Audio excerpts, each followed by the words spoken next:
नमस्कार. ठाण्याच्या राजकीय, सामाजिक आणि सांस्कृतिक घडामोडींचं वर्तमान चित्र दाखवणाऱ्या ठाणे वर्तमानमध्ये मी नितीन बोरसे आपलं पुन्हा एकदा हार्दिक स्वागत करतो. सादर करीत आहोत आजच्या ठळक बातम्या.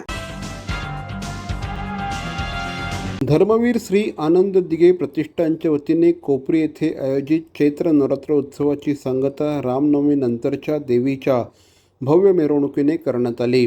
संत तुकाराम महाराज मैदानातून निघालेल्या मिरवणुकीमध्ये ढोल ताशांच्या गजरात आणि अंबे मातेच्या जयघोषात विसर्जन सोहळा संपन्न झाला. यावेळेस उपमुख्यमंत्री एकनाथ शिंदे यांनी स्वतःचा देवीचा रथ ओढत मिरवणुकीमध्ये सहभाग घेतला. खासदार डॉक्टर श्रीकांत शिंदे, मंत्री भरत गोगावले यांच्यासह अनेक पदाधिकारी आणि हजारो भाविक यावेळेस उपस्थित होते. मिरवणूक कोपरी, नौपाडा, राममारुती रोड मार्गे मासुंदा तलाव विसर्जन घाटावर पोहोचली.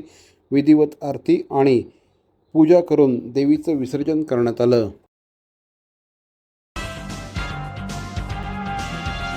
ठाणे महानगरपालिकेच्या अंदाजपत्रकात घनकचरा विभागाला एका एजन्सीने दिलेल्या 3 स्टार मानांकनाची विरोधी पक्षनेते शानू पठाण यांनी खिल्ली उडवली. सर्वसाधारण सभेत त्यांनी छातीवर आणि बॅगला तारे लावून प्रवेश करत अनोख्या पद्धतीने निषेध नोंदवला. ठाणे शहरात कचरा व्यवस्थापनाचे कौतुक करणे विनोद असल्याची टीका त्यांनी केली. मुंब्रा, कौसा आणि दिवा भागात कचऱ्याचे ढीग सतत असल्याचं त्यांनी सांगितलं. 62 कोटींच्या ग्रीन कर्जरोख्यांनंतर घनकचरा विभाग 5 स्टार होणार का, असा सवाल देखील त्यांनी केला. घनकचरा विभाग ने एक मजाक करके सर्वे करके थाने महानगर पालिका को 3 स्टार दिया है। मैं नहीं कर रहा हूँ, ये बुक के अंदर किताब में लिखा है बजट की। मैंने 3 स्टार लगा, ये 3 स्टार है। थाने महानगर पालिका को जब 3 स्टार की रेटिंग दी जा रही है, जो एजेंसी सर्वे करके ये रेटिंग दी है, मेरा उसमें सवाल है, क्या वो मुमरा और दीवा प्रभाग समिति में और मुमरा प्रभाग समिति ने नहीं की? हमारे पास ट्रांसफर स्टेशन नहीं है, ये रोड पे मुख्य कचरा रहता है कई दिन। ये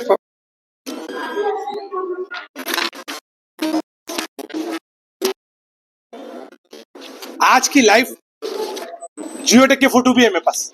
इस मार्केट इस तरह से परिस्थिति और बैग में ट्रांसफर स्टेशन नहीं है हमारे पास। मुख्य रस्तों प्रभाग समिति में और मुमरा प्रभाग समिति में डालता है, ओएसएस रोड, छोटा शंकर मंदिर, मुख्य रस्ते दिवा प्रभाग समिति के मुख्य रस्ते पे खड़ी गांव के, तो किस रेटिंग से दिया गया?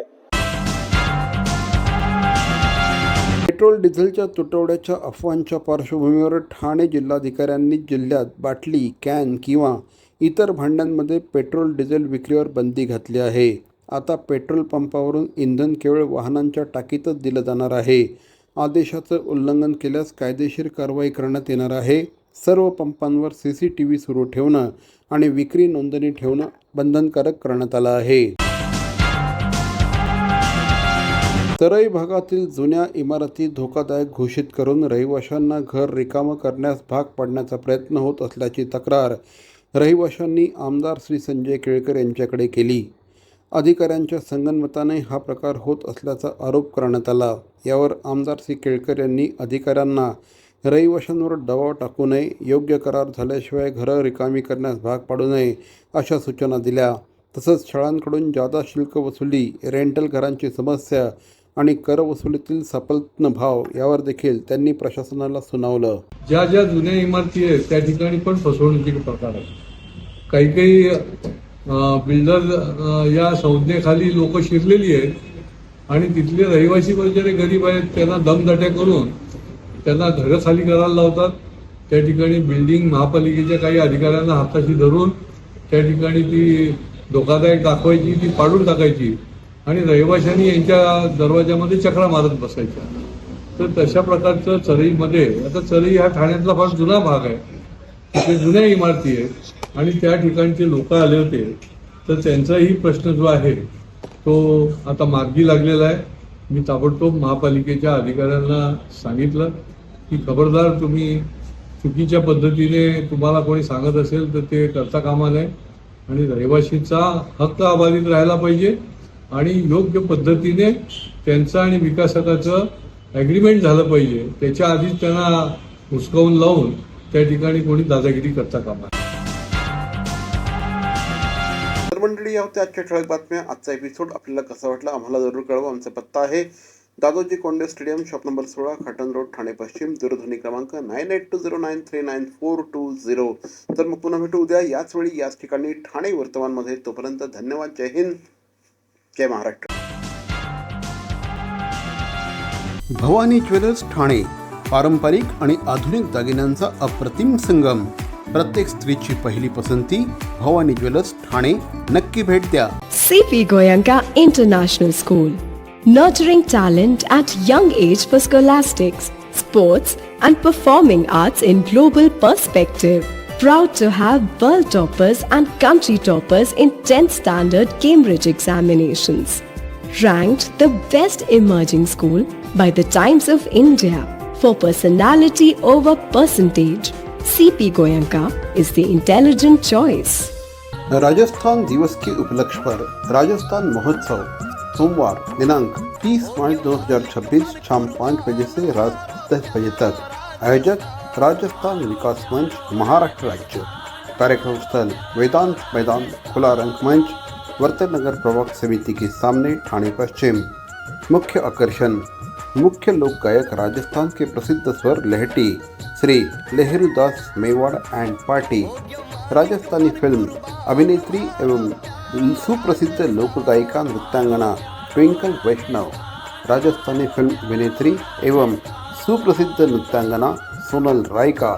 राजस्थानी लोक कलाकार हमीरा राम रायका जोधपुर से. अवश्य पधारे. राजस्थान दिवस के उपलक्ष्य पर राजस्थान विकास मंच महाराष्ट्र आयोजित राजस्थान महोत्सव. निमंत्रक श्री राकेश जी मोदी और कपूर रामावत जी. ठाणे महानगरपालिकेचे मालमत्ता कर म्हणजेच प्रॉपर्टी टॅक्स भरण्याचे आवाहन. सन 2022-23 या आर्थिक वर्षाचे मालमत्ता कराचे म्हणजेच प्रॉपर्टी टॅक्सचे बिल ठाणेकर करदात्यांना महापालिकेमार्फत आर्थिक वर्षाच्या सुरुवातीस म्हणजेच माहे एप्रिल 2022 मध्ये देण्यात आलेले आहे. तथापि अद्यापही काही करदात्यांनी मालमत्ता कर महापालिकेकडे जमा केलेला नाही. सध्या आर्थिक वर्षाचा अंतिम टप्पा सुरू झाला आहे. मालमत्ता कर वसुलीसाठी महापालिकेतर्फे कडक कारवाई हाती घेण्यात आली आहे. या अंतर्गत जंगम मालमत्ता, टीव्ही, फ्रीज, वाहन व इतर जप्त करणे तसेच स्थावर मालमत्ता वॉरंट बजावून जप्त करण्यात येत असून मालमत्तेचा जाहीर विक्रीद्वारे लिलाव करून कराची रक्कम वसूल करण्यात येत आहे.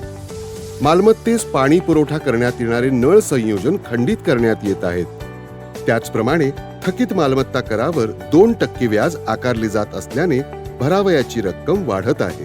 आपला मालमत्ता कर propertytax.thanecity.gov.in या लिंकद्वारे तसंच गुगल पे, फोन पे, पेटीएम याद्वारे ऑनलाईन पद्धतीने करण्याची सुविधा उपलब्ध करून दिली आहे.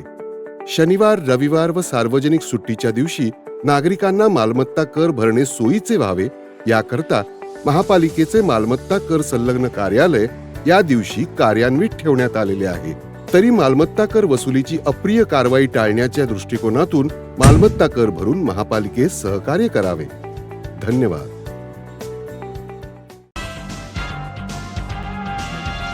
LPG गॅसच्या तुटवड्याच्या पार्श्वभूमीवर केंद्र सरकारने तात्पुरता उपाय म्हणून केरोसिन वाटपाचा निर्णय घेतला आहे. ठाणे जिल्ह्यासाठी 48,000 लिटर केरोसिन मंजूर करण्यात आलं असून पात्र शिधापत्रधारकांना प्रति कुटुंब 3 लिटर केरोसिन दिलं जाणार आहे. रास्त भाव दुकानदारांमार्फत वितरण केलं जाणार असून मार्च आणि एप्रिल महिन्यात हे वाटप होणार आहे.